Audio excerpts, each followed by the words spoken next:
Hi friends, welcome back. ఈ movie రీసెంట్గా నెట్ఫ్లిక్స్లో రిలీజ్ అయింది. ట్రోల్ 1 2022లో రిలీజ్ అయింది. ఆ మూవీకి సీక్వెల్ ఇది.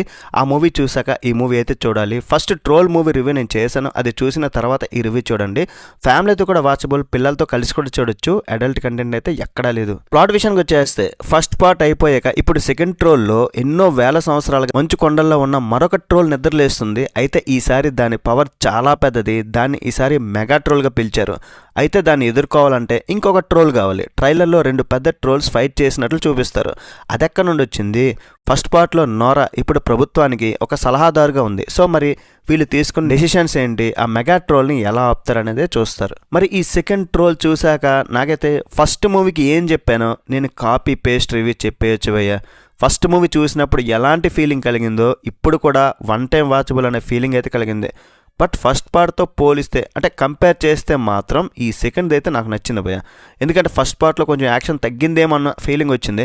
బట్ ఇందులో దానికన్నా ఎక్కువ యాక్షన్ ఉంది. విజువల్ ఎఫెక్ట్స్, ఆ ట్రోల్ CGI ఫస్ట్ పార్ట్ కంటే చాలా బెటర్గా ఉంది. ఎక్కువ డబ్బులు కూడా ఖర్చు పెట్టారు.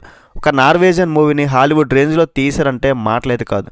సేమ్ ఫస్ట్ మూవీ రివ్యూలో చెప్పినట్లుగానే Hollywood king Kong, Godzilla, Jurassic park ఇలాంటి మూవీస్ చూసేవారికి అదే same plot, climax, action same అలానే ఉంటుంది. సో వాళ్ళైతే హాలీవుడ్లో మేము బొచ్చుడు సినిమాలు చూసాం కదరా నాయన, ఇది ఒక లెక్క మాకు అని ఫీల్ అయ్యే వాళ్ళు ఉంటారు. వాళ్ళు ట్రోల్ చేస్తారు కూడా. కానీ అదర్ కంట్రీస్ మూవీస్ ఇలాంటి తీయాలంటే గట్స్ ఉండాలి. హాలీవుడ్లో పెట్టినంత బడ్జెట్ వారి దగ్గర ఉండదు. కానీ బాగా ట్రై చేశారు. చిన్నపిల్లలు కూడా నచ్చుద్ది, ఎందుకంటే ఎక్కువ వైలెన్స్ అయితే లేదు, అందరూ చూసే విధంగా ఉంది. అండ్ లాస్ట్లో ఆ 2 ట్రోల్స్ కొట్టుకునే ఫైట్ చూడడానికి చాలా బాగా అనిపించింది. మెయిన్ క్యారెక్టర్ నోరా బాగానే ఉన్నప్పటికి కూడా సపోర్టింగ్ రోల్స్ ఈ సెకండ్ మూవీలో కూడా అదే ప్రాబ్లం. ఫస్ట్ మూవీలో మౌంటైన్స్లో ట్రోల్ వస్తుంది, పుట్టుకొస్తుంది. ఇప్పుడైతే ఈ కొండల్లో ట్రోల్స్ అనమాట, మంచు కొండల్లో. ఇది చాలా భారీగా, దానికన్నా శక్తివంతమైనదిగా ఉంటుంది. ఈ గవర్నమెంట్ తీసుకున్న డెసిషన్స్, మిలిటరీ అటాక్స్ ఎక్కువగా ఫస్ట్ పార్ట్లో చూసాం.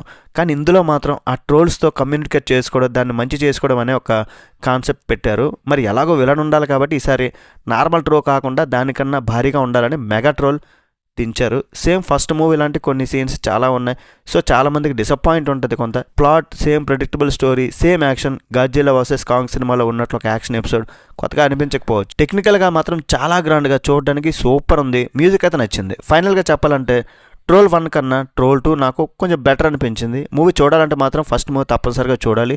ఎందుకంటే ఆ క్యారెక్టర్స్, అసలు ట్రోల్స్ ఏంటి వాటి గురించి చెప్పడం కానీ ఇక్కడ లేదు కాబట్టి ఆ మూవీ చూడడం టైం లేదనుకుంటే జస్ట్ ఈ మాన్స్టర్ ఫైట్స్ ఇట్లా చూసుకొని గడిపేస్తామంటే మీ ఇష్టం. ఇంకా మరి ఓవరాల్ రేటింగ్ ఎంత ఇస్తున్నాడు మూవీకి? ఫస్ట్ మూవీకి 3 ఇచ్చా. మరి ఈ మూవీకి కూడా సేమ్ 3నే. మీరు చూస్తుంటే మీకు ఎలా అనిపించింది కింద కామెంట్ సెక్షన్లో తెలియజేయండి. నెక్స్ట్ వీడియో మళ్ళీ కలుద్దాం. వీడియో లైక్ చేయండి, షేర్ చేయండి, సబ్స్క్రైబ్ చేయండి. బై బాయ్, జై హింద్.